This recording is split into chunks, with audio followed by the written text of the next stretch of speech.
Olá a todos, boa semana, bem-vindos a mais uma caravana, obrigada por estarem aí, já sabem, para verem no YouTube, põem lá a notificação do sininho, seguem o canal e recebem os novos episódios, põem lá as notificações, sabem, no sininho. E assim são alertados sempre que houver um episódio novo, que é ótimo, e estão logo lá em direto, que é espetacular. Se não vêm, depois têm uma semana para ver até ao novo, ou acumulam para verem nas férias, quando estiverem mais descansados. É ao vosso gosto, a caravana é completamente ao vosso gosto, mas pronto, o que interessa é seguirem o canal.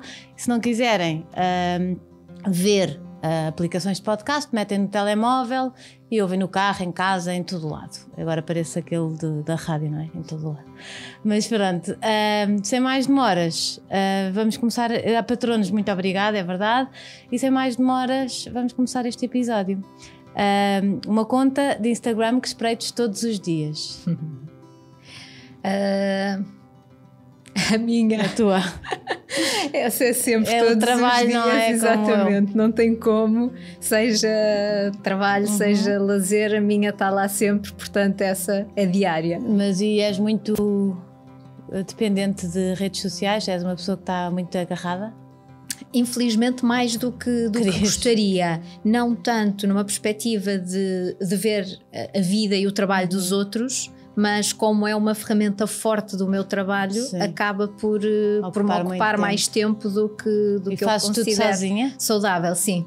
É porque como faço tudo sozinha, a edição das fotografias, pensar nos copies, a programação das publicações, é uma coisa que às vezes quem está de fora não se apercebe, mas que dá realmente muito trabalho e que implica muito para fazer uma coisa bem feita, modéstia à parte, seja bem ou com o critério de cada um, mas é uma coisa que ocupa. Que tu consegues, não é? Exatamente, dentro do não profissional, dou o meu melhor e por isso ocupa muito tempo. O que é que fazes para parar, para relaxar? Ou para onde é que vais? O que é que fazes? Primeiro, importante afastar-me mesmo do telefone. Por isso é que eu colei. Exatamente. É uma das coisas, não é? Deixar o telefone, eu acho que ainda onde eu consigo mais é na praia. Porque deixo o telefone na carteira, não volto a pegar no telefone e aí desligo mesmo durante umas horas. Por isso é capaz de ter assim o meu local. Inverno e verão ou só? Idealmente inverno e verão. Sim. Sim, antes de ter filhos tinha muito mais disponibilidade para isso, atualmente não tanto quanto gostaria, mas ainda assim faz parte um bocadinho das minhas rotinas e da minha sanidade mental. Exato. É ter um bocadinho de praia. Um cheiro da tua infância? Cheiro da minha infância, talvez bolo de iogurte. Acho que era capaz de ser. Quem é que fazia? Assim. A nossa empregada, a senhora que tomava conta de nós, era muito aquele cheirinho do quando chegávamos a casa e cheirava a bolo no forno, já sabíamos que ela tinha feito bolo para o nosso lanche. É daí que vem o teu gosto pela cozinha também? É dela? Não, isso eu acho mais do que gosto pela cozinha, eu tinha muito cuidado com aquilo que comia. E acho que o gosto da cozinha veio depois e não por ter tido uma infância com uma gastronomia muito apurada ou assim. Já vou querer saber tudo, como é que isso nasceu. Palavra preferida? Eu acho que não tenho uma única palavra preferida, mas assim, posso dar 3? Está bem. Que me ocorrem assim logo na cabeça, sim, que é branco, serenidade e mãe. Acho que talvez estas 3... Por acaso até parecem todas a mesma coisa. Às tantas, não é? Tipo branco, serenidade. Sim, pois eu acho que remetem umas para as outras, ou pelo menos no meu conceito destas 3 palavras. É verdade. Tão giro. E porquê é que escolheste isso? Porque gostas, porque traz-te paz, porque... Pois, eu acho que sim, eu acho que é isso. A palavra que faltava era paz, mas eu acho que no meio disto tudo a paz liga todas estas. Quando as mães estão calmas. Sim, mãe e paz nem sempre liga, mas conjuga. Eu tento que ligue o mais possível. É licenciada em Ciências da Nutrição pelo Instituto Superior de Ciências da Saúde Egas Muniz e tem mestrado em Nutrição pela Faculdade de Medicina da Universidade de Lisboa. Estas coisas que eu tenho de dizer, gigantes. Realizou ainda formações nas áreas de nutrição desportiva e coaching nutricional. Se eu disser alguma coisa mal, podes sempre emendar. Apaixonada pela sua profissão, dá consultas de nutrição clínica e personalizada em Lisboa, sendo a nutrição na gravidez e no pós-parto uma das principais áreas da sua atuação clínica. É autora de um blog em que procura mostrar que adotar uma alimentação e um estilo de vida saudáveis é simples, prático e está ao alcance de qualquer um. É mãe, é linda, é claro, é magra. E eu estou feliz de a ter aqui porque quero muito conhecê-la melhor na caravana. Mariana Abcacis, obrigada por teres vindo. Obrigada eu pelo convite. Deixa-me já dizer-te que um dos melhores caterings que eu comi na vida era teu.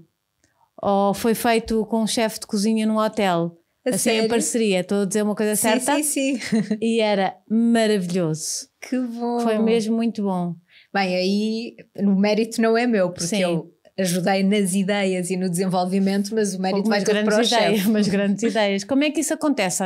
Tu já és chamada assim para sítios para desenvolverem? Olha, as coisas profissionais têm ocorrido muito sem eu procurar as situações, porque quando na vida profissional ou nós procuramos ou as coisas acabam por nos cair um bocadinho ao colo. Eu tenho tido muita sorte de ter trabalho.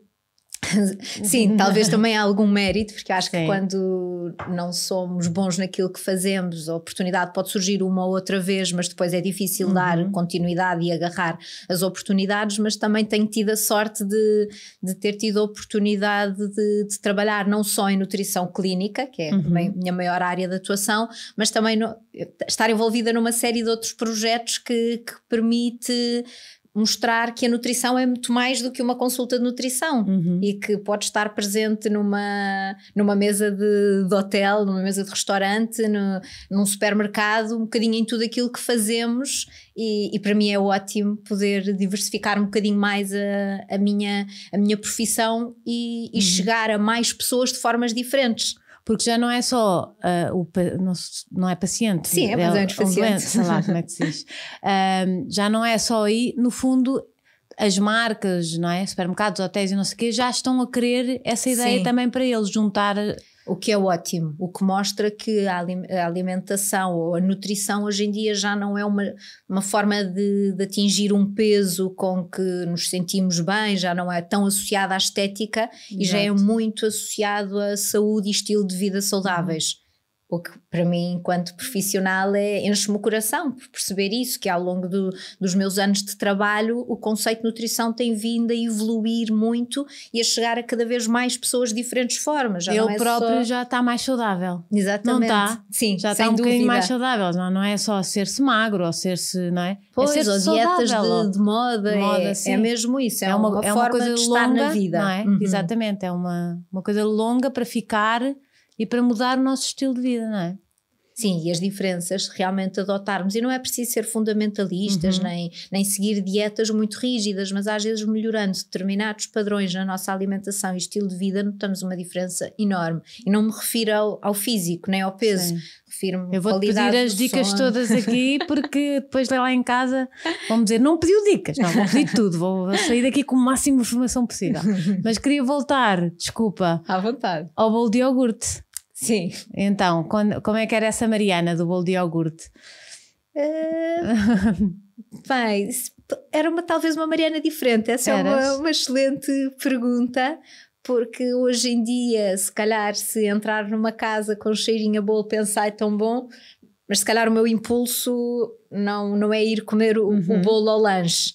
E na altura, enquanto era criança, e sempre cresci numa casa onde a alimentação era perfeitamente normalizada, exatamente, perfeitamente comum, não tinha problema haver um bolo caseiro. Também foi sempre muito comida caseira, que eu acho que por aí também faz muita diferença. Não tínhamos refrigerantes em casa, não tínhamos bolachas, não tínhamos batatas fritas de pacote para fazer, até poderia ser um frito, mas era um frito feito em casa com comida, a batata cortada, exatamente, com a batatinha caseira. Para fazer um bolo não era um bolo industrial, nem íamos a uma pastelaria comprar, era o bolo feito à avó com os ovos, com a farinha, com tudo. Portanto acho que nisso tenho um bom património genético e cultural da alimentação. Agora, obviamente, enquanto nutricionista e enquanto adulta, hoje em dia os meus padrões são um bocadinho diferentes, sendo que também não considero que sou nada fundamentalista nem nada histérica com a alimentação das pessoas que me envolvem, nomeadamente com a alimentação dos meus filhos, porque acho que tão importante quanto fazer escolhas saudáveis também é não restringir demasiado a alimentação e não tornar a alimentação uma coisa muito tensa, senão depois vão à casa de alguém ou quando tiverem possibilidade de escolha, isso pode se virar contra eles se tiverem uma alimentação muito, muito limitada e muito à nutricionista. Exato, mas tu, por exemplo, já não usas açúcar refinado nas tuas coisas. Pois é isso, há coisas que eu naturalmente não tenho em casa, portanto não faz parte da nossa alimentação, mas se vamos a uma festinha de anos, também não vou estar a condicionar a dizer não podes comer isto ou não podes comer aquilo. E como é que tu vês como mãe que tens as duas coisas, mãe e profissional, mas ele ainda é pequenino, mas como é que tu vês essa reação? Porque tu tens uma coisa em casa, não é? De repente soltas o miúdo numa festa e ele vai atacar? Tipo, é que os meus são esses, não é? Que vão... Não ataca.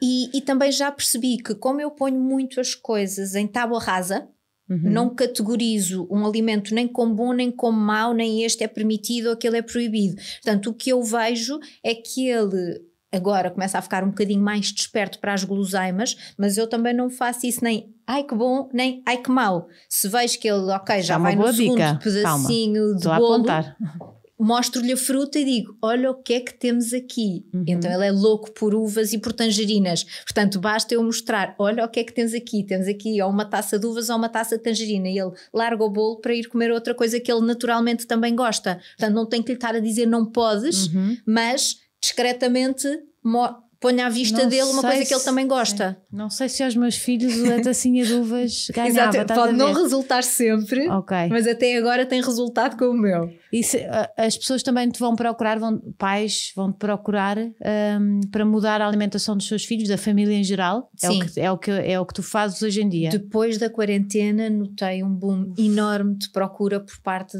da consulta de nutrição infantil, porque este ano e meio que temos estado em casa e que os miúdos tiveram sem aulas, exatamente, muitas atividades desportivas que tinham depois da escola também fecharam durante muito tempo. Infelizmente e assustadoramente houve um aumento enorme de obesidade infantil ou de sobrepeso infantil, e é bom perceber que os pais estão preocupados com essa questão e que procuram a consulta de nutrição pediátrica, a nutrição infantil, para ajudar a melhorar os hábitos e um bocadinho correr atrás do prejuízo do impacto que este ano e meio tem tido na vida de todos. Tu, quando te encontras com a família, é a família toda? Vai a criança e os pais? Depende um bocadinho da idade. Se a criança for muito pequenina, muitas vezes o mais importante é dar as indicações aos pais. A partir de uma certa idade, eu acho que é importante a criança também já sentir que aquele é o espaço dele, que a consulta é direcionada para a criança, porque eles são esponjas de absorção de informação e estão habituados a cumprir regras. Portanto, também é giro às vezes ver que depois a criança volta na consulta seguinte e vem fazer queixinhas a dizer eu queria fazer aquilo, mas não havia mais nada e a mãe disse que então pronto, não faz mal, come-se o que há. Porque eu percebo também numa perspectiva de mãe muitas vezes não dá. Não há. Não tive tempo de ir às compras. Exatamente, ou vamos à casa de alguém ou estamos fora. Portanto, mas as crianças estão tão formatadas para seguir regras e então quando é uma pessoa exterior ao pai e à mãe a darem essas regras, é como o professor diz, eles cumprem, e um profissional de saúde diz, e se houver uma empatia com a criança e não for uma imposição, parte, é preciso alguma vocação. Tu sempre quiseste trabalhar com crianças? Como é que aconteceu? Não é... Depois tenho o feedback de que as coisas correm lindamente, mas não diria que era o meu jeito mais natural. Eu acho que tenho mais jeito para lidar com os adultos. E fui-me surpreendendo com o feedback que fui tendo. Mas sim, acho que ainda mais com crianças é fundamental criar esta empatia, porque se a criança perceber que é um espaço dele e que não está a ser oprimido, mas sim está a construir qualquer coisa em conjunto, os resultados são incríveis. E mais do que no momento, eu sei que é um impacto que pode ter a médio e a longo prazo, e na vida adulta a criança ainda se lembra daquela dica que foi dada e que pode fazer toda a diferença ao longo da vida alimentar de uma pessoa. No fundo também é aprenderem, não é?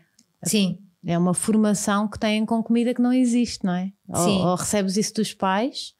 Ou então ou as escolas também já começam a ter alguma no estudo do meio, ou nas ciências, às vezes já até começa assim, a falar os projetos sobre isso, que vão lá à escola e não sei o quê. E isso é ótimo, porque eles realmente... Eu até tenho um livro, por acaso podia ter trazido, mas até tenho um livro infantil que a ideia de o escrever veio muito do... Sentir que, por exemplo, no caso da reciclagem, acho que houve muito uma educação de filhos para pais. Porque quando nós éramos pequeninos não havia nada disso, portanto, se calhar é uma área que nós estávamos menos sensibilizados e eu própria dizia, agora não tenho aqui 3 contentores, paciência, é lixo. E a partir do momento em que as crianças aprendem isso na escola e elas próprias pedem aos pais para fazer isso em casa, eu acho que é muito forte. E quando escrevi o livro infantil foi nessa perspectiva, foi uma forma de educar ou de despertar as crianças para o tema alimentação, mas também de alguma forma haver aqui um ensinamento para cima, que é as crianças já querem fazer uma alimentação mais cuidada e ao pedir as crianças ensinam os pais e os pais ensinam as crianças. E os avós? Os avós tragam muito. Os avós eu acho que é talvez o mais difícil, mas sim. É aquela compensação, não é? Eu acho que está um pouco tempo e netinho, dá-me lá uns geladinhos, chocolatinho, não sei o quê. E a cozinha dos avós também é uma cozinha com muito amor. Muito amor e muitas calorias à mistura, mas também é uma forma de mimar. Portanto, eu os avós ainda dou de barato, a menos aquelas crianças que estão todos os dias estão com os avós e aí quando estão em processo de mudança de hábitos, também temos que envolver um bocadinho os avós. Quando é uma coisa mais pontual, também é o que eu digo, dias não são dias e como eu vejo que os avós fazem com tanto amor que às vezes deixamos essa parte inalterada para não mexer nesse amor em forma de comida. Eu sei que não é a tua área, mas queria já saber, queria tentar perceber se tu sentiste agora, estás a falar da quarentena e de teres sido muito procurada pós-quarentena, se também poderá ter envolvência da parte mental das crianças, estarem fechadas, de tudo isso, tipo, não é só físico, não é só terem deixado de fazer desporto ou estarem mais parados e sentados a comer, porque isto aqui mexeu com imensos níveis, não é? Exatamente, mexe com tudo e isto veio a alterar a infância das crianças. É uma coisa que daqui a uns anos nós vamos estudar na história de Portugal e na história do mundo e isto não tem como não ter impacto se um adulto sente que perdeu a liberdade. Uma criança de forma inconsciente eu acho que sente ainda mais porque... Eles são seres livres, eles exatamente, são esses, não é? Absorvem informação de uma forma diferente, por isso mexermos menos, acho que veio fomentar o sedentarismo, que já é uma coisa que temos que combater mesmo quando não estamos presos, veio fomentar muito mais o mundo digital e eu vejo que hoje em dia nós temos que quase tirar os telemóveis das mãos das crianças e dizer vai brincar lá para fora, vai correr, aproveita a natureza e infelizmente fechados em casa voltamos muito mais com os para pais a trabalharem, exatamente, não é? para que era às tantas digital, tipo, toma lá um telefone, deixa-me aqui só enviar um e-mail e que eu percebo enquanto mãe, enquanto pessoa que está a trabalhar, nós também temos que ter algumas ferramentas que nos permitam manter também a nossa vida normal, porque o mundo parou por um lado mas não parou por outro. Exato. Portanto sim, eu acho que isto está a ter um impacto muito, muito grande a nível psicológico, não só nos adultos mas também nas crianças e temos que estar atentos e despertos para isso. O que é que faz mudar a alimentação numa família? O que é que deve mudar muita coisa nessa família? Uma família que chega ao pé de ti com problemas gerais, não é? Se calhar a família toda come mal, a família toda está com problemas de peso ou então excesso, não é? Porque agora também temos... Já tivemos há muito tempo que existe, não é? Sim. Anorexias e não sei o quê, mas agora talvez... Mas eu acho que é mais frequente... Mais frequente agora. Não, a questão do excesso de peso e não do déficit. Sim, e quando estamos a falar de doença de comportamento alimentar, não vale a pena desenvolver muito porque isso também daria, mas aí tem que ser uma terapia muito direcionada para a pessoa. quando estamos a falar em sobrepeso ou obesidade, Sim. é uma coisa que deve ser mais transversal à família toda, porque também torna-se muito mais fácil uma criança ou um adulto aderir se não virmos que toda a gente à volta continua com os hábitos anteriores, até claro. porque é o que eu digo em consulta. É como tipo deixar saudáveis. de fumar, se é mais fácil se for em casal, se o outro continuar a fumar. Sim, exatamente. Não é? Portanto, e ter hábitos saudáveis faz bem à família toda, independentemente da idade, do sexo da pessoa, do peso. Portanto, acho que é um processo que todos saem a ganhar, por isso tento que seja uma mudança coletiva, pronto. Obviamente adaptando aos gostos e às necessidades de cada pessoa, mas não é para um filho e todos os outros podem continuar a comer mal. Ou pode ser feito assim, mas não me faz sentido e acho Sim. que pode ser uma forma e uma alavanca positiva para todos beneficiarem dessa mudança do estilo de vida. E tu já deves ter visto assim histórias incríveis, de mudanças incríveis, de pessoas, famílias que chegam lá num estado... E é de encher o coração. Como por exemplo, partilha só assim algo. É muito, muito gratificante. Não estou a dizer a história de alguém especial, mas tipo exemplos. Sim, mas por exemplo, crianças que estão com excesso de peso, que não querem fazer atividade física, que o pai já tem pré-diabetes, que a mãe é hipertensa e que de repente até nem foram tratar esses problemas em particular, mas como foram para ajudar os filhos, depois toda a família ter uma determinada parcela mensurável, porque depois há muitas parcelas que não são tão quantificáveis ou mensuráveis, mas termos determinadas coisas mensuráveis em que cada um melhorou um aspecto, e isso é ótimo, depois a família toda a perceber-se das vantagens, porque a partir do momento em que vivemos isso na pele e percebemos as vantagens, depois já não estamos a seguir uma dieta, depois já estamos a seguir um novo estilo alimentar, um estilo por de vida, gosto, não é? Porque depois isso também deve se calhar levar as pessoas, a família para a rua junta, para fazer desporto, para passearem, e as pessoas ficam muito mais ativas e muito mais ligadas, felizes também, não é? E é muito giro ver isto, então até mais em processo de adulto, que uma mulher procura, começa a perder peso e eu de mês para mês vejo uma transformação não só no peso, mas na autoestima, no brilho que uma pessoa tem, na alegria. E de repente a pessoa chegou com roupas mais largas, a esconder o corpo, sem arranjar as unhas, sem arranjar o cabelo, que podem parecer futilidades, mas que não são, porque é uma forma de autocuidado, e de repente ao fim de 3, 4, 6 meses a pessoa vê que aquela mulher que não se arranjava, que não apostava em si, começou a ir ao cabeleireiro, começou a maquilhar-se, começou a arranjar as mãos e os pés, teve gosto em comprar roupa nova e aparece com o corpo mais exposto, e que lá está, eu enquanto mulher, enquanto profissional de saúde, eu não vejo que isto em nada é uma forma fútil de nos cuidarmos, mas vejo que é uma pessoa a ganhar amor próprio e autocuidado. E é muito, muito, muito enriquecedor ver isso. Hoje em dia já se largou essa coisa, não é? Do egoísmo, para perceber que é importante, é aquele tempozinho pessoal, fundamental, não é? Porque se nós cuidarmos de nós estamos muito mais capazes de cuidar dos outros, e esta é a realidade. Uma mãe cansada, uma mãe que não se cuida, pode dar conta de todas as tarefas básicas dos filhos e da casa, mas se calhar vai fazê-lo com um peso e em modo missão, não feliz, não tem tempo se calhar para brincadeiras, porque está tão focado em cumprir as tarefas básicas que não faz este processo com uma leveza e com uma brincadeira que pode ter por trás, que torna o dia-a-dia mais feliz, mais fluido, mais leve.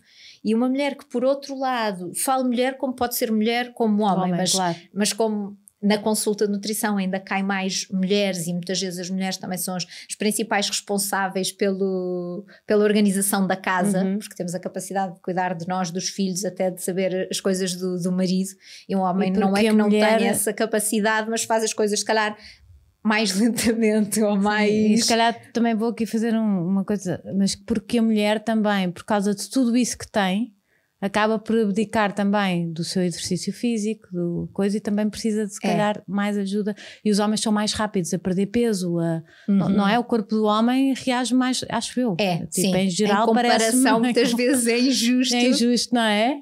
Porque os homens perdem mais rápido.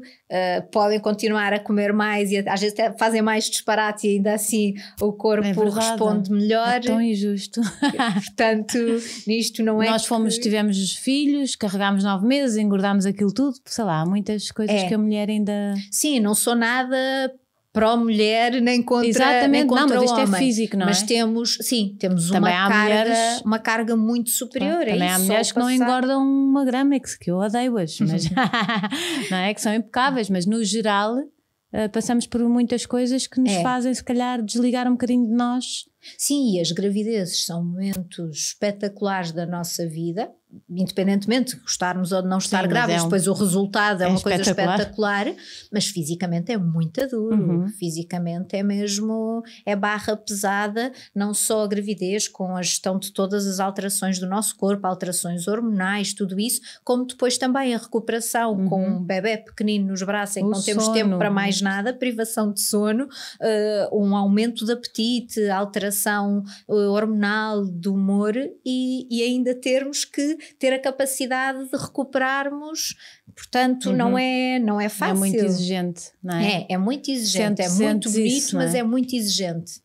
E num primeiro, tudo se faz porque ainda estamos, é só depois à medida que vamos acumulando mais filhos, mais gravidezes, ainda por cima o fator idade depois também não ajuda. Exato. Depois cada vez também somos mais tarde. Exatamente. Não é? Também não ajuda. É mais difícil também a recuperação, não só a recuperação física, mas a recuperação de uma má noite de sono. Portanto, digo sempre, não é fácil, é o melhor do mundo, mas não é a coisa mais fácil do mundo. Queria só voltar a quando é que despertaste para este tema, em que fase da tua vida é que a alimentação começou aí a... Olha, para mim a escolha da minha profissão era um dilema brutal. Sofri muito no 11º e no 12º, é horrível. porque não sabia. Há quem nasce já com aquela ideia de quer ser médico, quer ser advogado, seja o que for, e eu não sabia mesmo, sempre tive muito indecisa entre artes, ciências. Acabei por ainda fazer um ano de arquitetura paisagista, porque acabava por englobar um bocadinho esta artes, ciências. Não que não tenha gostado, mas não me imaginava a exercer. E depois era dadora de sangue na altura e adorava, eu quase que até pedia, mas não posso vir mais cedo, tenho que esperar estes 4 meses para voltar aqui, e adorava estar à conversa com as enfermeiras, adorava o ambiente. Ias lá dar sangue e ficavas assim à conversa? Sim, e gostava mesmo e pensava, eu acho que se calhar a minha vida passava um bocadinho mais afinal pela área da saúde, mas se me perguntassem, queres ser enfermeira? Não. Queres ser médica? Não. Até que houve um dia que acordei e disse, eu quero ser nutricionista. Mas do nada, eu devo ter sonhado com isso, porque lembro-me que foi uma vez de manhã, acordei, abri os olhos e pensei, eu já sei, eu quero ser nutricionista, e falei com os meus pais. Mas nunca tiveste excesso de peso? Nunca foi um assunto? Sendo que com a separação dos meus pais, os meus pais separaram-se, mas eu aí até já estava no curso de nutrição, eu com a separação dos meus pais desenvolvi um processo de compulsão alimentar, e aí tive problemas de peso, tive uma relação com a alimentação um bocadinho problemática, e aí, se bem que eu hoje olho e penso, ainda bem que isto me aconteceu, porque hoje em dia sou muito mais empática e percebo muito mais quem está do outro lado e quem sofre de doenças do comportamento alimentar. Exato. Mas o meu gosto pela nutrição veio um bocadinho antes disso, porque isso aconteceu-me no primeiro ano da... Ia pôr o cabelo para trás. Isso aconteceu-me no primeiro ano da faculdade. Sim. Mas foi uma área que eu sempre tive interesse, e de um dia para o outro foi tipo chamamento. E depois falei com os meus pais. E os teus pais disseram o quê? De onde é que isso veio? Sim, foi um bocadinho de onde é que isso veio, mas como também sabiam que eu tinha estado muito ansiosa com a questão do que profissão escolher, e o meu problema era dizer aos meus pais, mas é que eu estou numa faculdade pública e o que eu quero só há no privado neste momento. E a reação dos meus pais foi: não há problema nenhum, isso é um investimento na tua... E olha. Exatamente, no teu futuro. Portanto, desde que tu sintas que é mesmo isso, e eles também sabiam que eu não era uma miúda de andar a saltitar e hoje é uma coisa, amanhã é outra. Disseram, claro que sim, se vê o que é que precisas para mudar, vê se há equivalências, se voltas para o primeiro ano, se passas para o segundo, faz o que tiver ao teu alcance e nós vamos te apoiar sempre e pagamos o que for necessário, desde que seja uma coisa dentro do possível. Não é? Exatamente, portanto foi assim e sempre tinha sido uma aluna mediana e no curso de nutrição fui, modéstia à parte, fora de sério, porque era uma área que eu gostava tanto que eu ia às aulas e as coisas ficavam aqui automaticamente, portanto não perdia uma aula, não só porque sempre fui muito certinha e tinha aquela regra do não se falta às aulas desde sempre, mas não faltava às aulas porque ainda por cima estava a ouvir uma coisa que gostava muito, portanto depois chegava aos exames e era muito fácil. Então foi tipo mesmo um gosto para ti estares ali. Foi mesmo. Tirei o curso com todo o gosto. Isso é tão bom, não é? Isso é... De repente estás no sítio perfeito. É, sentir que estou no sítio certo, que estou a aprender sobre aquilo que quero. Eu acho que isso hoje em dia também se nota no meu desempenho profissional, porque eu quase que não vejo como uma profissão, vejo quase como se fosse uma parte do meu feitio ou de mim. Sim. Portanto, trabalho mesmo com amor. Isso é aquela coisa do se fizeres o que gostas, não tens de trabalhar no único dia da tua vida. Tu chegaste aí. Sim, mesmo agora de licença de maternidade eu não posso dizer que estou oficialmente de licença, mas eu não paro, porque há sempre a pessoa não para de ser aquilo que é. Ainda mais porque és trabalhadora por conta própria, uma pessoa assim não para, não é mesmo? Sim, exatamente, e se não for as consultas, são os projetos que vão surgindo, são os projetos as redes que vão sociais. surgindo, as redes sociais, portanto nunca se para, mas também é uma continuidade de nós mesmos. Exato. Como é que foi agora a profissão com 2 filhos, com o segundo? Ainda estou à procura do meu novo ponto de equilíbrio. A mais nova tem 3 meses. Sim, tem 3 meses, portanto ainda estou um bocadinho à procura do ponto de equilíbrio. Sim.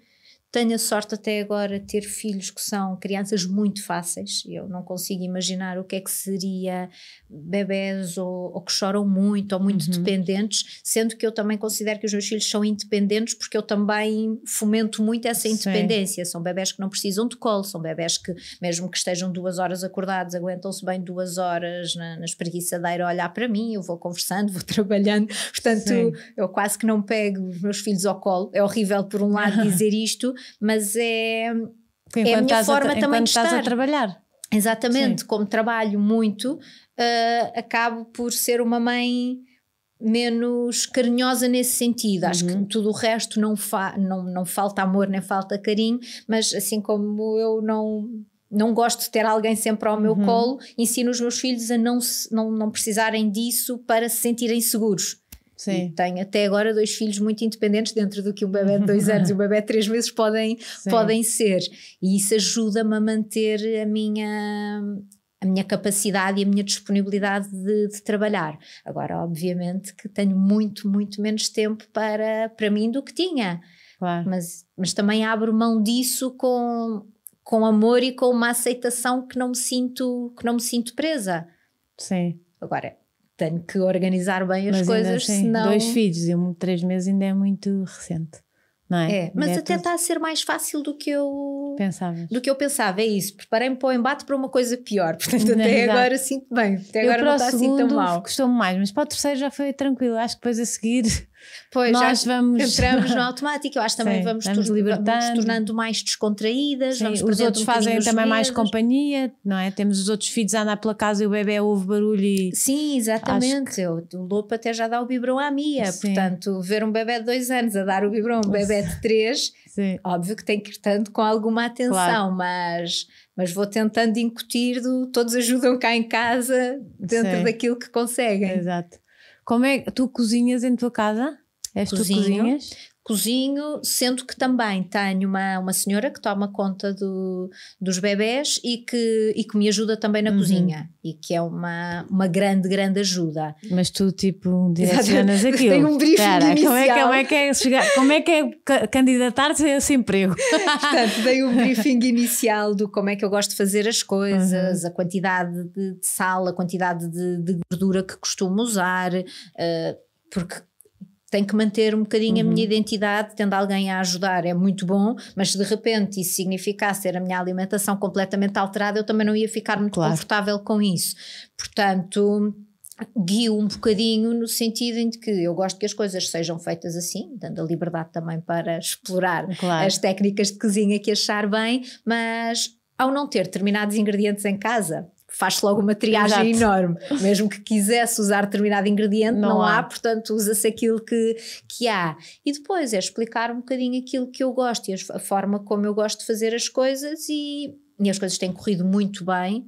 Tenho a sorte que ela cozinha lindamente e que já está muito calhada àquilo que eu gosto, mas é muito útil e poupa muito tempo ter alguém que me ajuda a fazer a sopa dos miúdos, neste caso ainda do Lopo, ter as coisas programadas para depois eu chegar e fazer um bocadinho mais só quase um empratamento. Exato. Sendo que para mim às vezes faço as coisas um bocadinho diferentes, peço para organizar mais o jantar da família e depois eu adapto as tuas coisas, as minhas coisas ou as minhas refeições um bocadinho mais à minha maneira. Que engraçado, isso é muito giro. Porque deve ser difícil, não é? Uma pessoa que de repente eu quero comer assim, mas depois, não é? Sim, temos que saber delegar, mas também temos que conseguir orientar as coisas de forma a que a ajuda seja uma ajuda, porque se eu também estiver sempre atrás a dizer não é assim, não é assim, não é assim, também não é ajuda, mais vale ser eu a fazer. Portanto, mas até agora estou a conseguir encontrar um ponto de equilíbrio. Claro. Olha, não entrando muito na tua consulta, porque eu quero que tu tenhas muitas pessoas lá que estejam a precisar, mas imagina que estão-nos a ouvir e alguém agora engordou muito nesta quarentena. Se calhar tipo não muito de precisar de uma nutricionista, mas pronto, aqueles sei lá 3 quilinhos, vá, com 3 quilinhos não é preciso ir a nutricionista. Bem, quer dizer, é sempre preciso ir a uma... às vezes os 3 quilinhos são mais difíceis do que quem tem 10 a perder, que se calhar os primeiros 5 vão lá com aquele, corta nos refrigerantes, corta nos doces, e é o suficiente para os primeiros há serem pessoas perdidos. Que nem sequer comem muito mal e que não têm refrigerantes em casa, não sei o quê, e às vezes esses casos são mais difíceis. Isso é o meu caso. Às vezes eu não sei onde é que como é que isto acontece. Portanto, eu nesses casos até acho que a consulta pode ser mais importante. Que é para descobrir, não é? Porque aqueles erros básicos que todos nós sabemos já não estão presentes, portanto não é por cortar nesses alimentos, porque já não existe, já não é essa a causa da pessoa não estar a conseguir perder aqueles 2 ou 3 quilinhos. Portanto, às vezes ao contrário do que pensamos, essas consultas até podem ser mais úteis do que quem tem uma base alimentar muito desregulada e que à partida sabe que se cortar numa série de coisas básicas... pão, nos refrigerantes. Então vá, dicas básicas que já sabemos, refrigerantes, pão... Nada de refrigerantes. Pão não sou contra, como é uma coisa que faz muito parte da nossa alimentação. Agora, tenta é que seja só de manhã, portanto máximo uma dose de pão por dia, só de manhã, sempre pão mais escuro, e não incluir pão o resto do dia e muito menos pão às refeições, que é um extra desnecessário, mas que às vezes em Portugal temos muito o hábito do pãozinho à refeição. Nós temos aqui umas coisas culturais que são mesmo, não é? E que pãozinho às vezes... a molhar no molho, não sei o quê. Depois, nada de sumos, néctares e refrigerantes, mesmo que os sumos sejam naturais, que também é um bocadinho essa ideia, se for natural é saudável, portanto posso, sim, também é uma das coisas... Quer dizer, se fores magro podes tranquilamente... Eu muitas vezes... Ou é melhor comer a peça de fruta, é sempre preferível a fruta em peça, mas em dietas de aumento de peso, os sumos de frutas podem ser um bom auxiliar. Porque enquanto eu como uma peça de fruta e fico bem, um copo muitas vezes leva 3 peças de fruta e é uma forma para aumentar, de conseguirmos... pessoas que querem aumentar. Exatamente, para dietas de aumento de peso é um bom auxiliar. Depois, optar, e às vezes isto é um conceito que ainda não interiorizamos, mas é optar por alimentos de verdade. Dá quase tanto trabalho cozinhar alimentos de verdade como ter uma comida pré-feita e pôr no forno. comprem um frango, ponham o frango no forno. Demora ao mesmo tempo a fazer do que uma lasanha pré-feita no forno. Exato. Portanto, é priorizar os alimentos no seu estado normal e cozinhar os alimentos depois em casa, e que, atenção, não é preciso perder muito tempo, não é preciso fazer receitas muito elaboradas, mas cozinhar os alimentos de verdade em vez de recorrermos às coisas já feitas, porque as coisas já feitas têm normalmente muito mais gordura na confecção base, têm muito mais sal, ultrapassando logo a quantidade de sal que devemos ingerir ao longo da alimentação. Portanto, optar pelos alimentos reais. Depois, não perder o hábito da sopa, é um hábito tão português e tão bom, que se conseguirmos manter essa base da alimentação mediterrânica, acho que sem dúvida podemos começar almoço, jantar. Se não quisermos começar almoço e jantar, pelo menos um prato de sopa de legumes por dia, ótimo, porque ajuda-nos a atingir a nossa necessidade de hortícolas diária. Depois, paralelamente à sopa, se conseguirmos também ter sempre legumes no prato, é ótimo, porque a esquivarmos de algum dos elementos do prato, muitas vezes são os legumes e a salada que saltam e não os outros. Portanto, se tivermos também a regra de que temos que ter sempre, e desde pequeninos, porque depois isso é uma coisa que fica sempre, pelo menos um legume ou uma salada fria no prato, também fundamental. Doces açucarados, deixar para ocasiões festivas. Se sentimos a necessidade de terminar a refeição com um sabor mais doce, então recorremos à fruta. Não tem problema, ou pelo menos eu vejo as coisas assim. Muitas vezes as pessoas fogem da fruta como sobremesa porque há aquela ideia instituída de que a fruta tem que ser sempre entre refeições e que não se pode comer como sobremesa, mas fogem da fruta e vão comer um doce. Sim. Então, mas nós até temos a coisa do sopa, prato e fruta em Portugal, não é? Sim, que se está a perder um bocadinho, porque agora dizem que não se deve acabar com a fruta, não é? Porque é um açúcar fogem da fruta, mas depois, quando têm essa necessidade de um doce, vão comer um doce açucarado. Mais vale a fruta e fazer mais ou menos 3 doses de fruta por dia, e podemos distribuir ao longo do dia como quisermos, mas se sentimos essa necessidade de terminar com um doce, pode ser uma boa estratégia. E deixa-me só perguntar-te, jejuns intermitentes e não sei o que, és completamente contra? Não sou contra. Porque às vezes há assim esta coisa, não é, de nutricionistas que do 3 em 3 horas com... Eu adapto sempre muito à pessoa que me aparece à frente. Portanto, não sou contra nem sou a favor.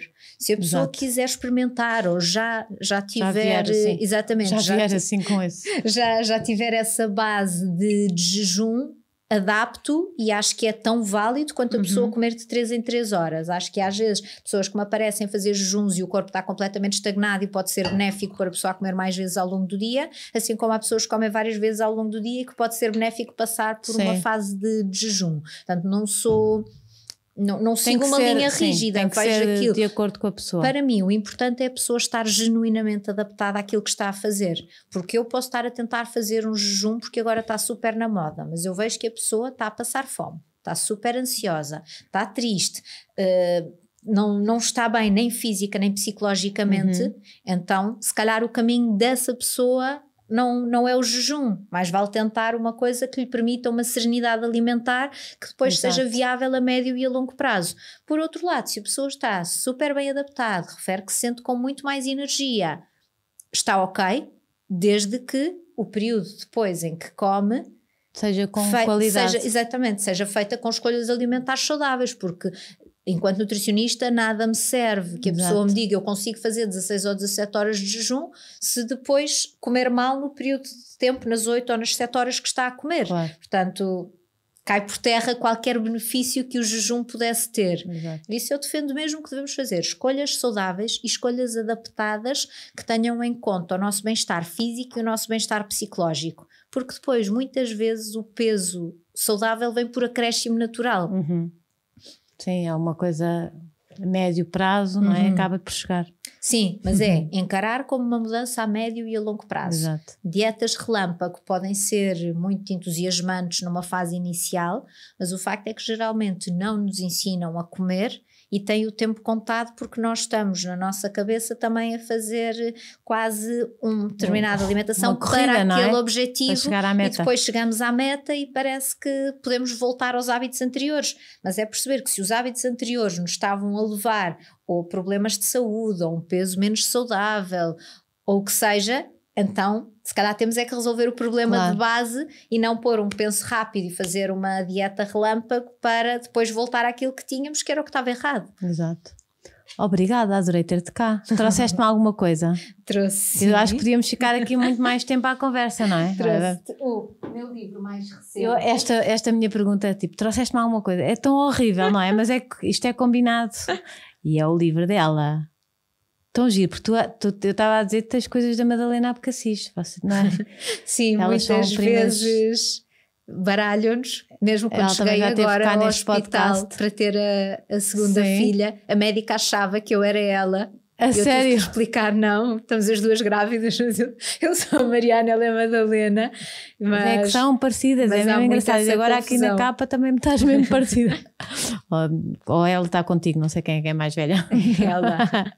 O guia prático da gravidez saudável, tudo sobre alimentação, exercício físico. Isto dá para gravidezes? Não, eu acho que acaba por muitos desses conselhos são transversais, claro. Mas apesar de também ter 2 livros sobre alimentação normal, acho que esse, por ser mais específico, é mais interessante. Tão giro. Este é o teu no livro número quê? 4. Este é o 4? É o último? É. E então os outros são qual? Um é sobre alimentação saudável no geral, numa perspectiva mais de perda de peso. Sim. O segundo é um complemento ao primeiro livro, que é só sobre receitas para a fase de emagrecimento e para a fase de manutenção, que também às vezes esquecemos e também é igualmente importante. O terceiro é um livro para crianças. É o tal? Exatamente, o tal de crianças, que não tem a ver com dietas, tem a ver com o conhecer, vamos conhecer os alimentos e perceber, lá está, o que é que são os alimentos no seu estado nativo. E este é o último, que a minha tese de mestrado é sobre alimentação na gravidez e recuperação pós-parto e o impacto que a alimentação tem. Portanto, quando estava grávida do meu primeiro filho, achei que seria útil, porque se eu própria, que é a minha área, tive algumas dúvidas quando passei na prática por uma gravidez, pensei, por mais preguiça que me esteja a dar, eu vou ter que escrever este livro. Fizeste muito bem, que isto é mesmo aquela fase em que precisamos de uma ajudinha. Acho que é útil, é. Sim. Muito obrigada. Como é que as pessoas podem ir ter contigo se virem aqui este podcast? Através das minhas redes sociais. Sim. Tem lá um bocadinho aquilo que é o meu trabalho, a minha filosofia de vida, e tem os meus contactos, sendo que também no meu site de Mariana Abcacis Nutricionista também tem os meus contactos. E mesmo que não sejam aqui de Lisboa ou isso, tens online, não sei. Sim, agora com as quarentenas também. Presencial, também tenho modalidade online, portanto a distância não tem que ser um problema. Até pode ser fora de Portugal. Sim. Para os nossos imigrantes. Mariana, obrigada, adorei ter-te cá. Vai para o pé da tua bebé, 3 meses é muito cedo. E obrigada mesmo, adorei. Obrigada. Já sabem, se precisarem de ajuda, está aqui a Mariana. A gravidez é aquela fase mais sensível, mesmo sem ser gravidez, isto agora com as quarentenas e tudo, estamos todos meios crianças e tudo, muita atenção. Se precisarem de ajuda, está aqui a Mariana. Boa semana, beijinhos e obrigada.